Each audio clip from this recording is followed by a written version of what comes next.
Merci d'être là, je suis ravie d'être parmi vous. C'est un sujet qui me tient à cœur, le réseau, parce que il y a 4 ans et demi, j'étais en reconversion professionnelle et le réseau m'a beaucoup aidée. Donc je vais pouvoir vous parler de ces aspects-là. À quoi ça sert, c'est quoi un réseau et comment on peut faire pour le développer au service de son projet, sa carrière et plein d'autres choses. Moi, ce réseau, il m'a permis de formaliser mon projet professionnel parce que j'ai quitté un métier sans savoir ce que je voulais faire après. En fait, c'était un peu flou et c'est le réseau qui m'a aidé, mes contacts qui m'ont aidé à formaliser ce projet. Et c'est aussi le réseau qui m'a aidé à trouver un nouveau job. Voilà, donc j'espère pouvoir aussi vous faire partager ça. Ce que je vous propose en démarrage, c'est de prendre quelques secondes pour vous présenter à la personne qui est à côté de vous. 30 secondes. Je vais mettre un petit minuteur parce que c'est un démarrage de réseau. Hein, donc c'est pas facile à faire, je sais, mais voilà, faut faire une petite expérience comme ça entre nous.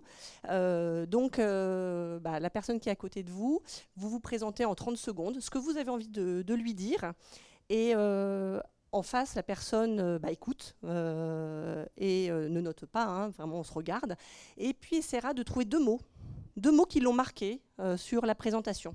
Et vous le dites ensuite à la fin des 30 secondes. Donc ça reste de l'individuel, hein, c'est pas en collectif.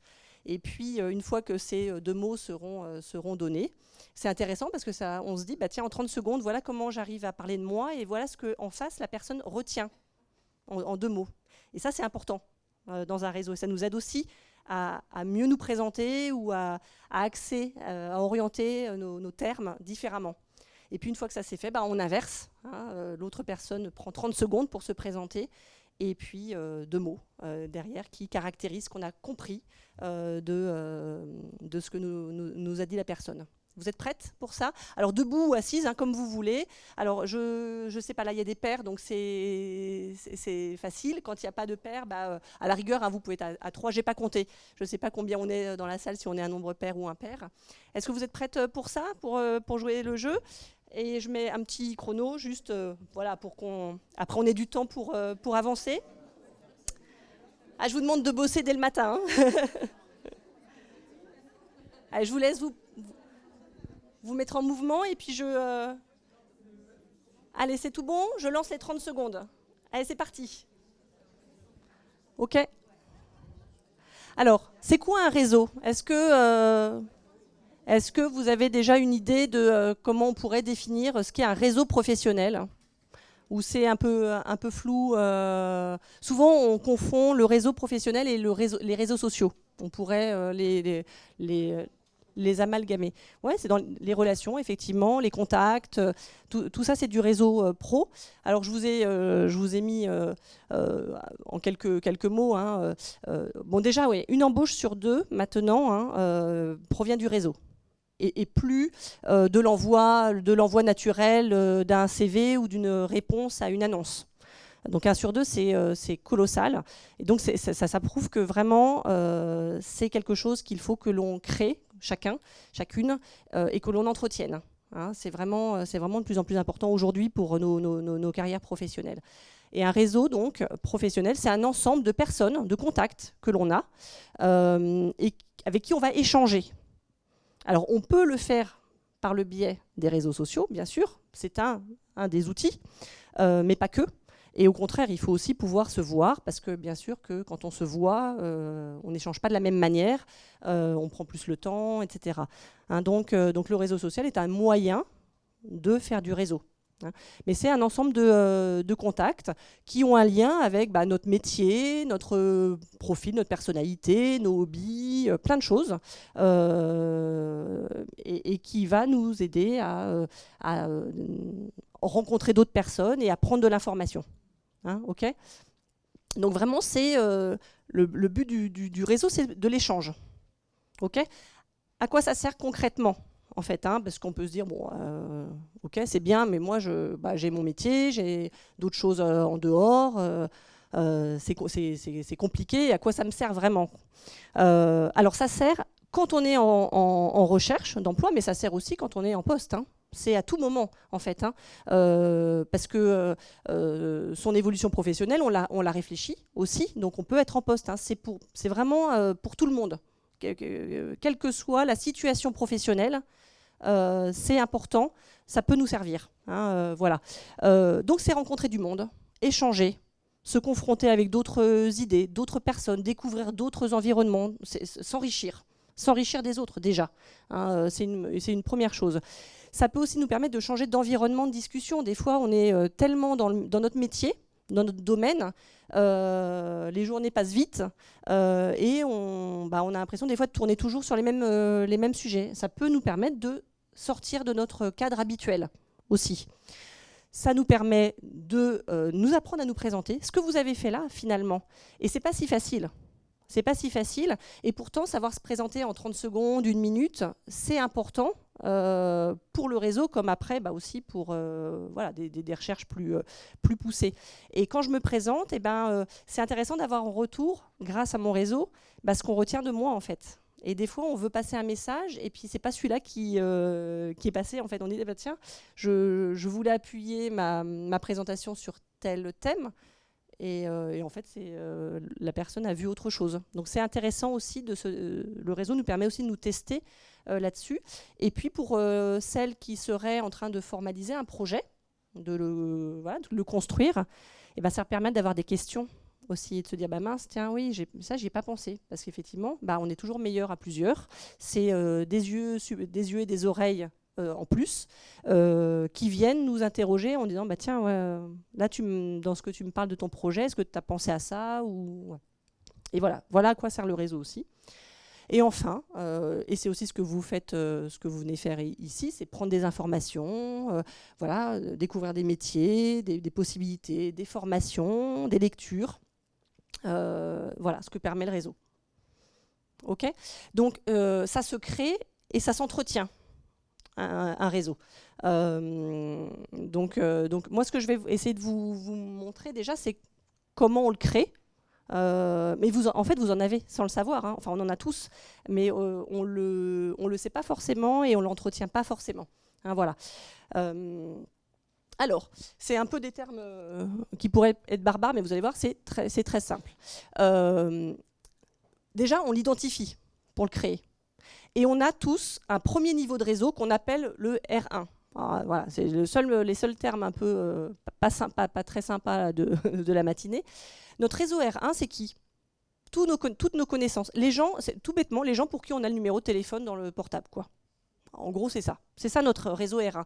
Donc c'est nos amis, c'est la famille, c'est nos collègues, nos anciens collègues avec qui on a gardé des contacts. En tout cas, on a le numéro, on peut les appeler sans souci. Je veux dire, c'est simple. C'est simple de les contacter. Toutes ces personnes-là que vous avez dans votre répertoire de téléphone, en fait.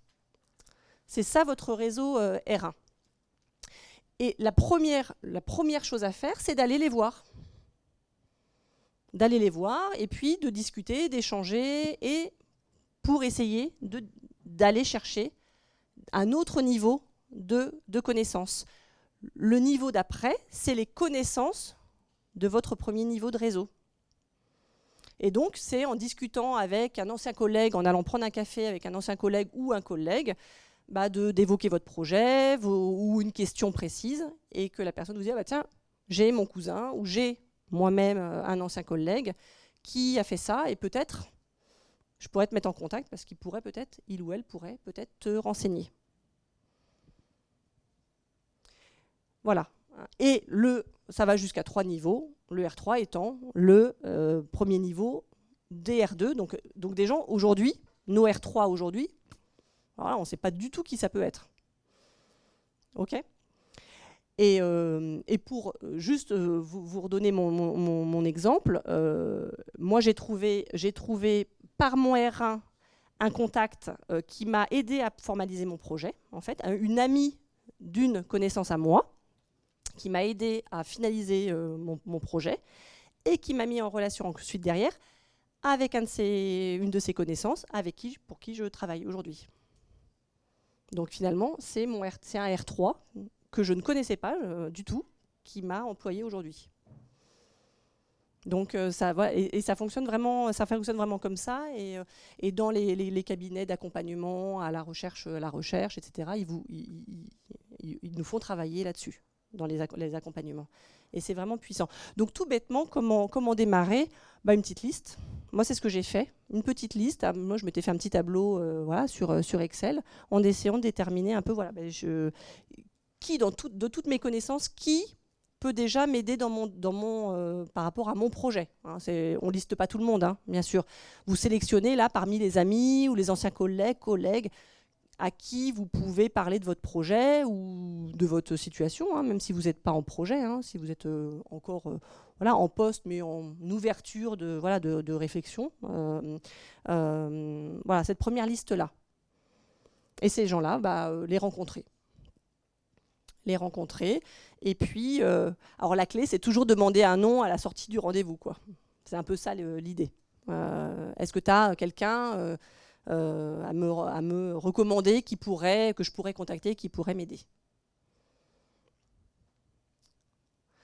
Alors, il y a une petite possibilité, quelque chose qui marche bien, c'est ce qu'on appelle une fiche réseau. Qui marche bien à partir du moment où vous rencontrez des R2, R3, c'est-à-dire pas les gens qui vous connaissent vous.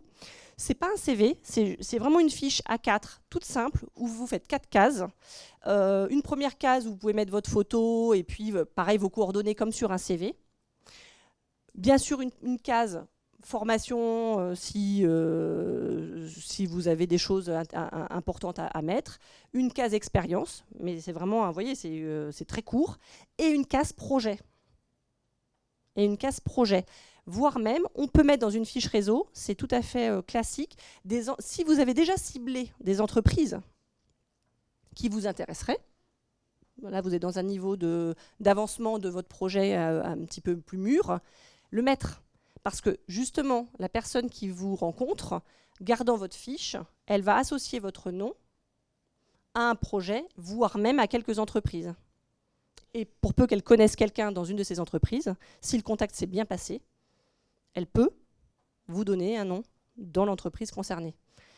Et donc aujourd'hui, ce qu'on voit, c'est que la fiche réseau, elle commence à prendre le pas sur le CV, tout doucement.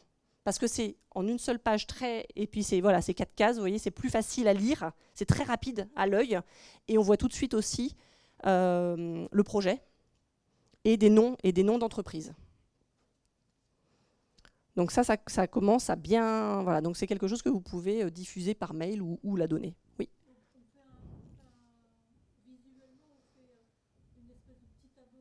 Ouais, exactement. 4 cases. En haut à gauche, vous mettez comme ça, c'est votre photo et vos références, mail portable. Et puis après, c'est comme vous voulez. Souvent c'est plutôt à droite la partie projet. En dessous, vous pouvez mettre votre expérience. En haut, à droite, vous pouvez mettre les formations. Alors, la case peut être plus petite, hein, vous voyez, c'est pas forcément 4 cases de 4 carrés de même taille, parce que peut-être que la partie projet sera plus longue et au contraire. Et en fait, c'est ça qui marche bien, c'est que ça a dû vous arriver hein, de rencontrer des gens qui vous parlaient de leur projet. Quand on rencontre du monde, c'est difficile de se souvenir, de mettre un visage, un nom, et puis de quel besoin. Sauf que si vous avez la fiche, vous remettez vite. En plus, vous avez la photo, vous avez le nom, et puis et c'est pour ça que ça marche bien la fiche réseau et que de toute façon c'est le réseau qui nous aide parce que c'est facile de se souvenir d'une personne qu'on a rencontrée et de la réassocier à un projet et de finalement dire tiens au fait je vais lui refaire un mail en lui disant que peut-être monsieur ou madame Intel que je connais peut l'aider. Voilà, donc c'est un outil qui est vraiment de plus en plus diffusé. Moi, je trouve que c'est mieux de le donner le jour où vous voyez la personne. Voilà. Oui, il faut rencontrer physiquement la personne. Et c'est bien de lui donner. Après, voilà, je dis ça, on est dans l'air un peu moins de papier. Donc sinon, ce qui peut être bien, c'est de toute façon quand vous avez rencontré quelqu'un par une recommandation, la règle, mais je l'ai mis après, mais la règle bien sûr c'est de lui faire un message pour remercier la personne du temps qu'elle vous a consacré. Ça c'est fondamental. Et là dans ces cas-là, si vous ne l'avez pas donné votre fiche physiquement en papier, vous pouvez l'envoyer par mail.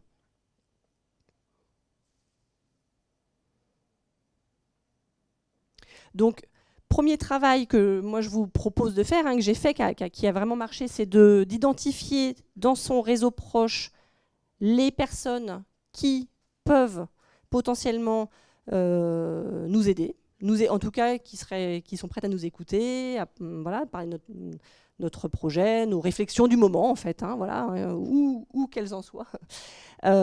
Ensuite, faire cette petite fiche réseau là, à la différence du CV, beaucoup plus simple, beaucoup moins détaillé sur l'expérience, et apprendre à se présenter en 1 minute, allez, maximum 1 minute.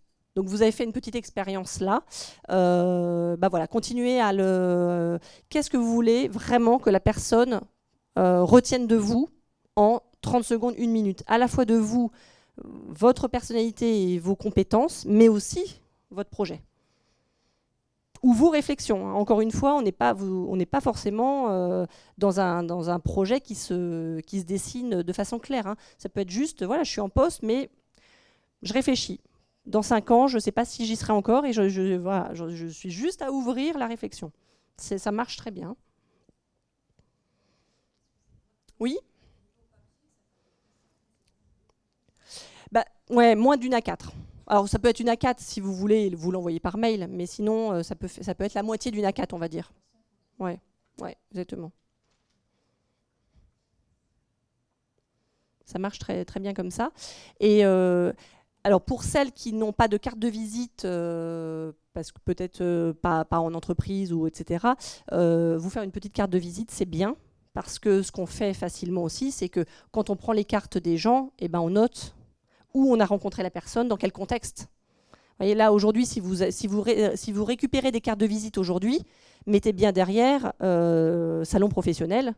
Voilà, comme ça, vous allez aussi remettre, parce qu'une carte de visite, il n'y a pas de photo. Des fois, on retrouve des cartes, on se dit « Oh là là, mais j'ai rencontré la personne où ?» Je ne sais plus du tout. Donc, en retour, vos cartes à vous, les personnes feront pareil. Elles se souviendront où elles vous ont rencontré. Et si vous rappelez, vous faites un mail, elles vont remettre plus facilement l'échange et le visage. Voilà, donc ça aussi, moi je vous conseille, c'est pas cher de vous faire des cartes de visite. Quand on veut développer une démarche réseau, c'est très important.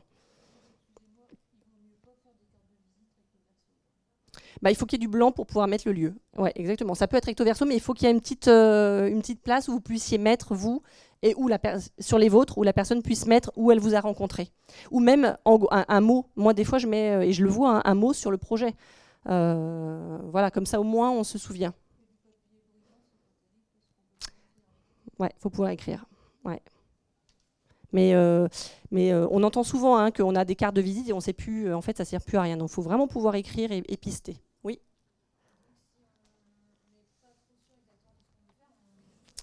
Moi, c'est ce que j'avais fait. J'avais juste mis mes coordonnées. Parce que justement, je me disais, mais qu'est-ce que je mets comme mot? Ça peut me porter préjudice si finalement c'est quelque chose que je veux abandonner, etc. Donc j'avais juste mis mon nom, mon prénom, coordonnées, mail et portable.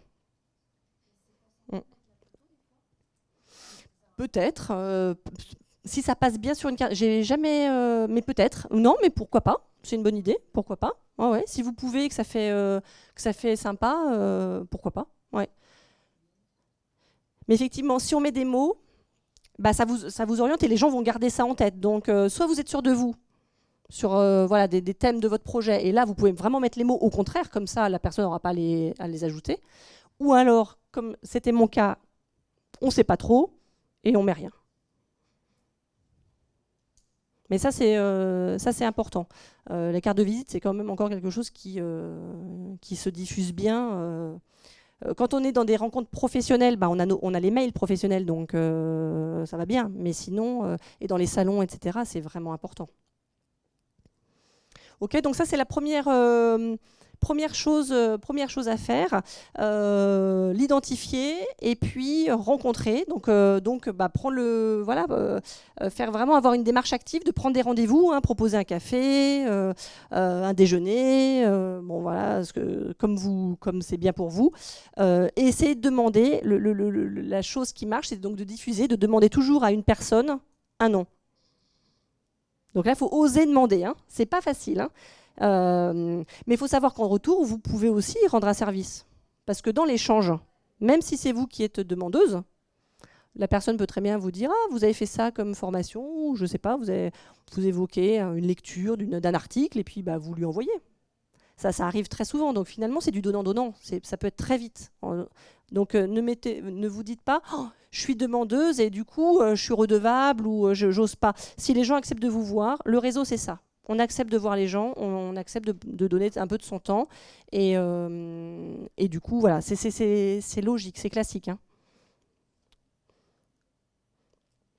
Voilà. Alors après, une autre manière de le développer, hein, une fois que vous avez creusé autour de vos premiers niveaux de contact, c'est ce que vous faites ici, que vous pouvez continuer à développer, hein, c'est s'inscrire à des réseaux existants. Il y a aussi des réseaux, il y en a beaucoup hein, dans la région, qui sont là. Réfléchissez aussi aux réseaux qui pourraient être proches de vos aspirations, vos valeurs, votre métier, voilà. Vous y inscrire, voilà, pour rencontrer du monde. Il y a quand même des clés pour réussir hein, dans un réseau. Être à l'écoute, bien évidemment. Donc, vous devez aussi pouvoir vous-même répondre à des demandes de quelqu'un qui se renseigne parce que vous avez une connaissance, etc. Donc, vraiment être à l'écoute de l'autre. S'investir, c'est-à-dire pas y aller une fois. Parce que sinon, c'est pas la première rencontre dans un réseau, un club, que vous ferez les meilleurs contacts. Hein. Donc, c'est à force. Donc, choisissez bien et en vous disant, est-ce que je peux vraiment m'y investir ? Hein, voilà, y aller quand même le maximum de 2 fois possible. Et remercier, ça c'est la clé du réseau. Quand vous rencontrez quelqu'un, lui faire un petit mail ou un petit SMS après pour remercier du temps qu'il vous a accordé. Les gens s'en souviendront toujours. Et c'est plus facile de revenir un mois après pour reposer une question, etc. Donc ça demande, si vous rencontrez du monde, ça demande un petit suivi. Hein, voilà. Mais vraiment, on remercie. Et quand quelqu'un vous a recommandé une troisième personne, vous rencontrez la troisième personne, dites aussi au quelqu'un, merci beaucoup, j'ai rencontré votre contact, votre ami, merci beaucoup pour le bon contact. Ça prend pas longtemps et ça, derrière, vous allez avoir une image et ça va très vite. Ça va très vite. Donc vraiment, dans le réseau, c'est la clé. Et voilà, hein, vous êtes demandeuse, mais vous pouvez aussi être en posture de répondre à des questions et de donner une information, etc. Et c'est le jeu. C'est ça le réseau. C'est l'échange. C'est vraiment l'échange. Et je vous ai mis quelques exemples. Alors vraiment, c'est ceux qui me venaient, voilà, hein, mais il y en a plein. Hein, il y en a plein. C'est pas. Il y a un réseau qui est génial. Moi, j'en ai fait partie, le Networking Women in Lille, qui est à la fois un réseau physique et il y a un groupe sur LinkedIn qui est génial, qui accueille aussi beaucoup de femmes qui viennent d'arriver dans la région. Catherine, exactement, Catherine Refait. C'est génial, hein, voilà, avec des rencontres une fois par mois, quelques soirées, voilà. Il y a les clubs APM pour des gens qui sont en situation de management. Il y a l'association des femmes chefs d'entreprise, le CJD, ça c'est plutôt pour les personnes qui ont été dans la directrice, manager. Il y a plein d'afterwork, selon les métiers. Hein, il y a pas mal d'afterwork. Regardez, il y a des clubs plus affaires, business, mais voilà, hein, je vous les ai cités quand même. BNI, Business Network International, Business Club.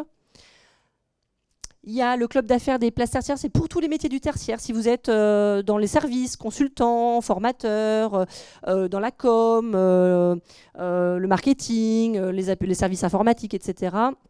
Il y a le club d'affaires. Et il y a plein d'ateliers collectifs où vous pouvez vous rencontrer des gens très bien. Les boutiques de gestion, la PEC, Pôle emploi, des salons comme ça. Il y a plein aussi d'endroits pour, au-delà de votre premier niveau de réseau et puis de faire un peu le tissage de toile d'araignée dont je vous ai parlé avant, qui vont aussi accélérer vos contacts.